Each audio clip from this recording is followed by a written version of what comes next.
Yun lang, yung sa Flower Farm. In fairness, ang ganda niya pa rin. Yung peak niya kasi is during tulip season. Which is hindi na nung time natin. Pero ang ganda pa rin, di ba? Di ko siya na-enjoy kasi yung camera ko hindi pang ganun eh. Kami naman ni Des, bilang gusto lang namin mapicturan. Tapos may pangarap daw siya na yung mga pang K-drama. Yung parang nandun siya sa mga lavender.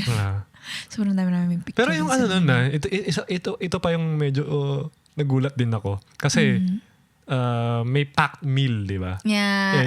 Nakasama yung tour. Yeah. Pag Pinoy yan, pag Filipino na tour yan, usually yung packed parang pangit. Oo, parang gusto mo na lang bumili ng McDo. Pero hindi siya packed meal. Parang pre-ordered. Yun na nga eh. Doon. Pre-ordered siya doon.